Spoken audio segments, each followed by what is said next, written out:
Hey everyone, and welcome back to the Pro-Spects YouTube channel. Before we get started in today's video, I'd like to take a second to apologize for not uploading for a while. Making videos is a lot harder than I initially thought when I first started this channel, and I just needed to take a break. But now I'm more motivated than ever to bring you guys better quality content for this upcoming NFL season. And with that being said, thanks for tuning in, and let's get right into it. Today's video is about the Carolina Panthers, if you couldn't tell from the thumbnail. Panthers finished 2023 with a 2-15 record where they would have been picking number one again had they traded up for Bryce Young last year. There's no easy way to say it. The Panthers were bad, and their record and numbers show it. On offense, they scored 13.9 points a game, and on defense, allowed 24.5 points a game, which isn't exactly a winning recipe.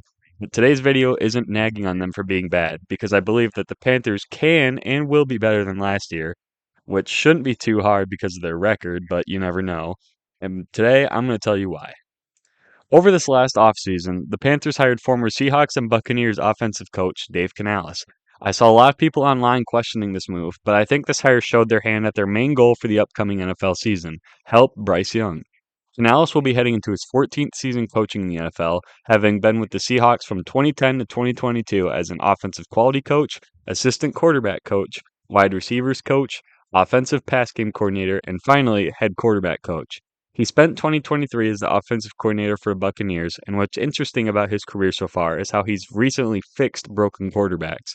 In 2021, he turned Geno Smith from a career backup to a top 16 quarterback, and this last season in 2023 helped Baker Mayfield lead the Bucs to a playoff win and get Baker a contract extension. He knows how to deal with quarterbacks and offenses in general. While year one may not be easy, just looking at the current roster, if he's given time, I see this hire being franchise changing. Also, over the offseason, the Panthers made some big time moves to help improve the offensive talent. They paid big money to free agent guards Robert Hunt and Damian Lewis to help the offensive line, brought in veteran receivers David Moore and Deontay Johnson to pair with Adam Thielen, and they also drafted South Carolina product Xavier Legette to boost the receiver corps, along with Texas standout tight end Jatavion Sanders and running back Jonathan Brooks, giving their offense a good mix of veteran stability and young explosive talent. The Panthers' defense isn't as talented or young as the offense, but has established veteran presence. Derek Brown is one of the most underrated players in the league at the defensive tackle position. Linebacker Shaq Thompson has been a staple in the Panthers' defense for nearly a decade, and corner J.C. Horn finally saw some success after being able to stay healthy. Alongside safeties Jordan Fuller and Xavier Woods, and the addition of Buffalo corner Dane Jackson, the Panthers' secondary is one to keep an eye on. To make up for the loss of edge rusher Brian Burns, who was traded to the Giants earlier this offseason, they brought in Jadeveon Clowney, who will provide plenty of cheaper experience and production in the absence of Burns. Overall, as long as the Panthers' defense stays healthy and can take another step forward this season, I definitely can see them being a middle of the pack defense, which is good enough to win games. I think the Panthers are one of the most intriguing teams to watch for the future. They got some draft picks back after trading Brian Burns to the New York Giants and should be a team to watch next season to be sneaky competitive.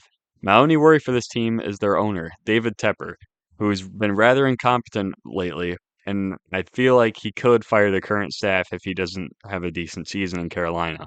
This team needs time, and if they get that in 3 years, I can see them being a consistent playoff caliber team. Not pushing for Super Bowls or anything, but consistently hanging around in the playoff race. Now, before we wrap this video up, I just want to say thank you so much for watching. Again, I apologize for the long break, and I'm expecting myself to make 2 videos similar to this one a week. So stay tuned for the next one. I'm so excited to start getting back into the swing of things and hope you all enjoyed. Let me know how you think the Panthers will do next season in the comments below. See you in the next one.